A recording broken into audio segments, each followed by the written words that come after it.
All right. Tonight we're going to discuss, confer about the telegraphic codes. And there's more than one, and there's less than maybe 10, but there are quite a few in between that many. And let me just slide forward here just a little bit. We're going back to around the 1840s. So when you think about what we're talking about, the telegraphic code, we're not talking about dits and daws. What we're going to be talking about is dots, dashes, and equally important, spaces. Now, on our current, the ITU code, and let's not say Morse code right now, but the ITU code is dits and daws because it comes through as a dit or a daw. But the original code that we use, the original telegraphic code, was dots and dashes. And the only reason they used dots, dashes, and spaces was because it was easy to record it, and so that you have something that was not audio, but something that was visual that you could then use to learn. Or shorts, longs, and spaces. But the important thing to realize is that the spaces were as important as the shorts and as the longs, or as the dots and the dashes. Piece of paper right there for you. Approximately 1840. Well, let's go back to 1825, when Samuel Morse was an artist and he was painting in New York. And so around 1825, he was painting in New York, and he got a notice that was brought to him on horseback that his wife was quite ill. And then the next day, before he could do anything, the next day he gets another notice that she had in fact passed away. And she was living in Connecticut, he was in New York, so it took a while to make the journey. So he was disappointed with the amount of time that it took for this emergency to occur and for him to get notified. So as early as 1825, he's trying to think of some way to close this communication gap. It wasn't until, 1835, oh, wait a minute, I'm sorry, 1832, that he was traveling on a ship from Europe back to the United States, and he met with this gentleman called Christian Jackson, who was very skilled in electromagnetism and electromagnetism. And so on this ship, I guess they didn't have no shuffleboard out there, so he spent a lot of time with Jackson, learning everything that he could about electromagnetism and electromagnetics. So sometime after that, he started developing this single wire telegraph system that eventually became what he used initially.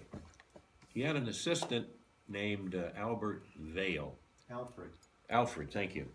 Alfred Vail, who was more responsible for developing the shorts and the longs, or the dots and the dashes, than was Morse. However, who had the mechanics, who had the lab, who had the equipment, who had their name on the side of these recording devices? It wasn't Vail, it was Morse.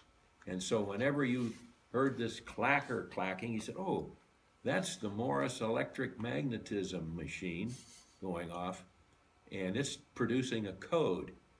Well, what do you think that code is called? It's definitely not called the Vail code today. So that's how we happen to get into the, how Morse happened to get his name into there. Now, here's how you lose control.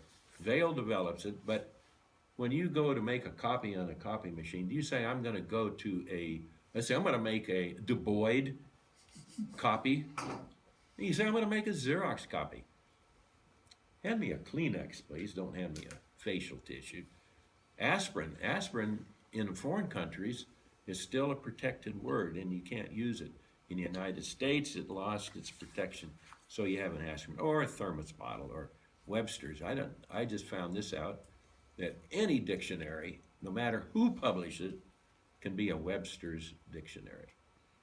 There's only one publisher for a Merriam-Webster's dictionary, and that's the Merriam publisher.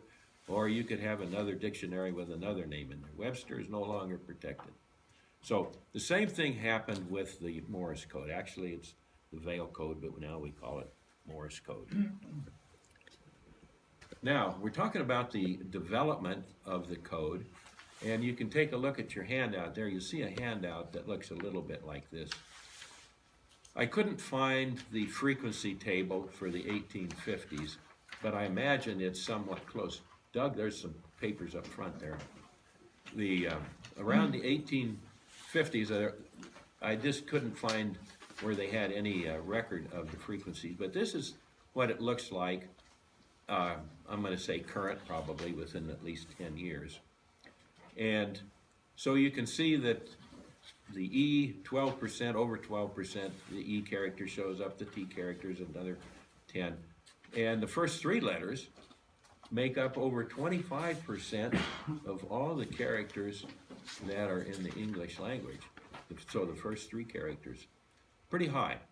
So I went through and I took a look at it and tried to figure out how they came about, or how accurate was the dits and the dots. Actually, we're talking 1850s now, the shorts and the longs, how accurate they were when they set up the code. If you look at this sheet here, this sheet we have the American code, the Continental code, and the International code. The last one in the far right-hand column is the one now that was accepted by the ITU, the International Telecommunications Union, around the someplace in the late 1800s. But up to that time, the Americans used the American Morse, which was developed by Vail. But these things all went through a transition. And if you look at the first one there, the American Morse, notice the length of the dash. The dit is a single unit of the single element of each character. If you look in the first column, the A there, you'll see that the dash looks like about twice as long as the dit. And that is one of the identifying characteristics of American Morse, is that the dit is only 2 units of a dot. I mean, the dash is only 2 units of a dot. And if you go down, you can see that that same goes all the way down.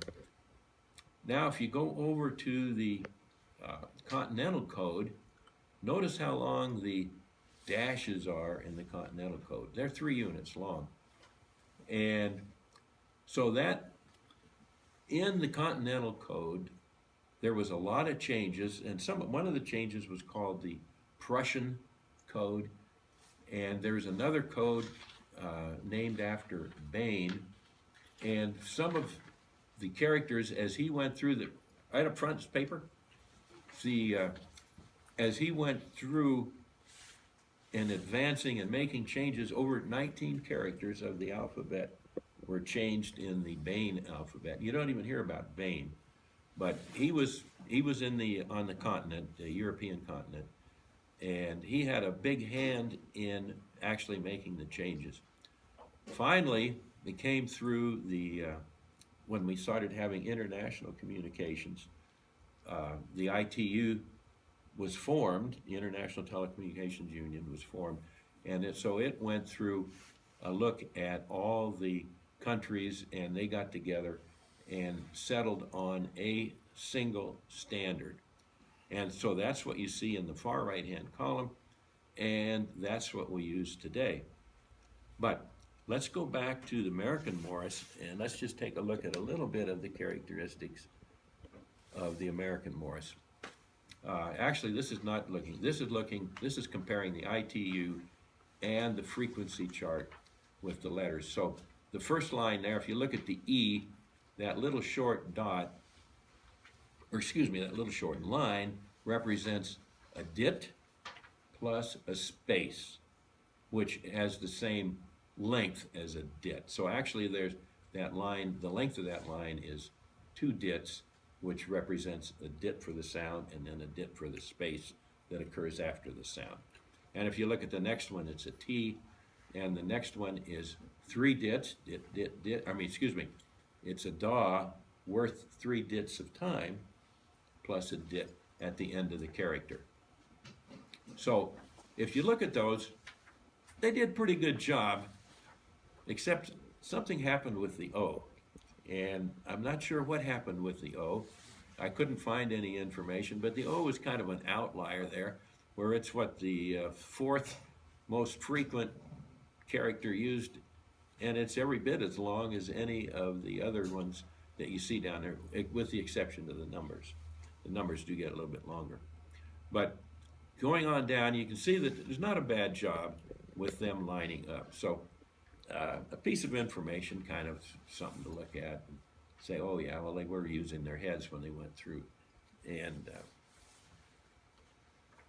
now, if you take a look at this, here's another chance for a comparison, because what we're doing was really comparing the several different telegraph systems, the different codes.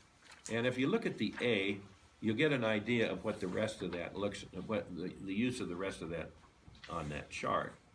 Each one of those vertical lines represents the time spent making a dit.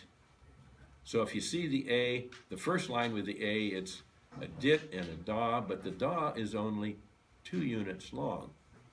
That's the original veil code, where the dashes or the DAWs were only 2 units long, where the dit has always been the basic unit.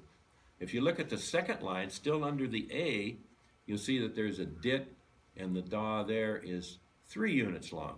That's what we use today, which is the ITU approved system, and which we call Morse code. If you look at the B, you see that the dash there, or the DAW for the Morse code, starts with a DAW that's 2 units long with 3 dits. When you convert it over to the ITU code, the DAW is 3 units long, and then it has each one of the dits after that. I did that just so I could take a look and see how the 2 systems compared with the amount of time. If you go down and you look at the 0 down there in the lower right-hand corner, you can see that the 0 is quite a long symbol to do that. And one thing I didn't put on here was what they call cut. Is it called cut words? Cut numbers. Cut numbers. Because the the 9, when you do an RST, your signal strength and tone, when you do a 9, it has 4 DAWs and 1 dit. Da, da, da, da, dit. So they have a way to shorten it, because Morse code is all about abbreviations. So a cut number for a 9 would be the letter N. And so when you hear the 599 report given in the contest, you'll hear it given as a 5NN. Did dot it, dot it. Much faster than what it would be if you spent the whole character as it's designed. Also, the 0, which has a whole lot of dashes in it, is the longest character you can have, that's represented with a T, one of the shorter characters. T for 10, N for 9, and they're actually cut numbers for other characters, but those are the ones that we really would use more than anything. It's important when you use a cut number that the people receiving it know that to expect a number, because if they didn't, they might come through and you wouldn't know how to interpret it if you were using cut numbers. So when you use a cut number, it's important that the receptor knows that it's going to be a cut number, such as a 599. Not much difficult with that. But if you were going to send a serial number or some kind of coordinates, map coordinates, and they had zeros in there, you could easily send a zero. I mean, easily send a 10 in lieu of a zero, because the receiver would know that it was going to, that if the T would come through, it would be a zero. Let's see what else we got here. Oh yes, as I mentioned at the beginning, the veil code, for some reason, had a space that was integral to the character itself. And if you look on that sheet with the dots and the dashes, you'll see that some of these, there were 5 characters that did have what are called spaced characters, because there was a space that was part of the formation. So if you look at the C up there, you'll see that it's dit, dit, space for 2 dits, and then another dit. And the O was a dit, dit. Much different than what we have now, because what we have now, a character comes through continuously, with each element of that character has a space of a dit in it. This, you could have 2 spaces in there, and then you would have another dit. And then you have, between each character, you have 3 spaces. We'll take a look at another one here. Oh, I hit the wrong corner here. Let's see, here we go. There we go. So if you look at the C, you'll see that the C is made up of 2 dits, a dit with a single dit space and another dit. And then there are 2 spaces of silence, and then the next dit. And then between the characters, there is a silence or a space of 3 dits. That could be rather confusing. And I'm much happier with what we have today than have to try to listen to those and to sort those out. Now, if you read that quote that's underneath there, I think that that's very prophetic for the difficulty that you could have. It says, in words containing 2 or more spaced letters, so if we had, we're going to spell the word coy, C-O-Y. In words containing 2 or more spaced letters, space just enough, not so much as between letters. Still, do not underspace them. So now, anybody could do just about anything, and you could still be within the criteria that they spaced out there, spelled out there. Let's see where we go here. Whoops, let's go back. Well, maybe we're not going back. Okay, let's go back there. Now, let's talk a little bit about what this really means to the actual sending and receiving. John, right there's a paper for you. For the sending and receiving. Today we're using dits and dahs, and originally the telegraphers used what we call as a straight key, which is kind of like this right here, with moving up and down. And you can see the amount of tension that's building up into these arm muscles right here between the elbow and the wrist. So as you're sending here, people were developing, or the telegraphers were developing a glass elbow. We give it a much fancier name today. We call it carpal tunnel syndrome. But the glass elbow was just as painful for the telegraphers as it is for the folks today that experience carpal tunnel syndrome. You couldn't work. It was so painful that you could not make that key go up and down. So in order to get away from that and to save the telegrapher's arms, the bug, the semi-automatic bug as we have here, was developed. And the way that this works is you move it to one side. Let me get this out of here. One side, and this pendulum is activated, and it sends a series of dits, and you move it to the other side, and it makes just one long dash as long as you're holding this side of the paddle down. So you can have the machine generate its dits all by itself, but the operator has to make the dashes himself.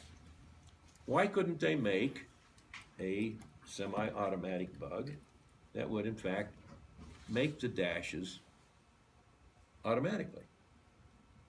Well, if you look at this chart, you'll see that there's a reason for that. If you look at this chart, And keep in mind, John, right there, keep in mind that we're talking about 1840s now.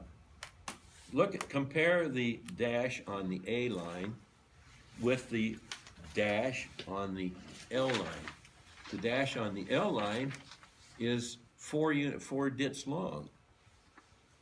So when you move this key to one side, the key doesn't know whether it's going to be a 2-dit long dash or it's going to be a 4-dit long dash. And if you go down to the 0 down there, that guy, I think I measured it, and it's either 10 or 12 dits long. This key doesn't know how long it is. So that's why why the semi-automatic key was developed as it was, because one side all the dits are the same size. So it's just dit, and you can just make them come as fast or as slow as you want. The DAWs you have to generate with this paddle on the side. So now you walk into, we're in the let's say the late 1800s, and you walk into a telegraph office and you find one of these gadgets in there. Well, you're not going to find a semi-automatic key in the office because Western Union's not buying it for you. They're buying the straight key, and you can either use the straight key or you can go out and pitch hay, one of the two. So you buy this semi-automatic key, and it comes in a box, and this is the telegrapher's toolbox. So the key is in here. Nobody touches this any more than you would touch a man's toolkit. And so you own this key, and you walk into the telegraph office with this key, and you start to work. This has got a little gadget on the end. Anybody know what this gadget is called, except for Raymond? Everybody should know by now. Everybody should know by now. These are called frog lips. Well, they look a little bit like frog lips. So what you would do is you come into the office, the telegraph office, is you come in with your lunchbox and your toolkit, and you take this frog lips, which has one connector on this side and one connector on this side, and you slip it. Let me see if I can, which one of these is better to do. You slip it underneath between the lever arm and the contact underneath. So now, when this is a switch, when we close this down, it makes a tone, and I think it's easier to hear this tone than this clacker, so I'll just leave it in here. So you slip this in here like that. So now we've got it in there. Now you're in the office. You slipped your bag in. You slipped your tool in there.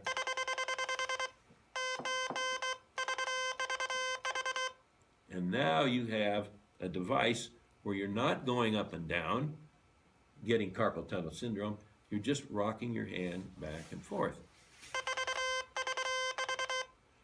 And so that's how the developers got away from the carpal tunnel syndrome. They got away from the up and down. Of course, ham radio operators, when you start out, we all start off with this straight key anyway. And we come up with the semi-automatic key. Now, because, which allows us to use the American Morse or the International or any of the other types of Morse codes. Now, as time goes on, we go to the ITU, we come up with a standardized length of the dash. Actually, now that we're talking about ITU, we should really be leaving the words shorts and longs and dashes and dots behind us and go ahead with the dits and the DAWs, because now the dits are consistent and the DAWs are consistent. And so now we can come, and then the electronics, of course, caught up with all of this, where now we can actually send using the electronic keyer and using an electronic key, once again, using the back and forth motion so that we're not stressing these muscles in the upper arm here. And then we can actually do it with a lot of comfort and, of course, more accuracy as we go on. So, looking at the clock, let me just check my notes here. Oh yes, one thing that was kind of interesting in my research was a guy named what is his name? O'Reilly. A guy named O'Reilly sued Samuel Morse. Morse patented the electromagnetic telegraph system, and he got a patent on it. O'Reilly said, you can't patent that. Part of Morse's patent was he wanted to have exclusive use of electromagnetism. So O'Reilly went to court and went to the Supreme Court, and the Supreme Court says, yes, you can use your machines and your mechanics, and you can have an exclusive use of that, but you can't have an exclusive use of electromagnetism. So that was then opened it up so everybody could get into the game. And that is about all the time we have. It's a very interesting subject, and it's a lot of fun for the people that work CW, and I would certainly encourage you to at least look into it. You don't have to become 30 words a minute, but it would be nice just to have a little background and know a little bit. So sharing this information hopefully will encourage you to try your dits and daws. And let me say, in addition to that, everybody that's here, I'm going to put this on the website too, on the CW Forum website, is that we were running a practice session on Wednesday nights prior to our regular net from 7:30 to 8.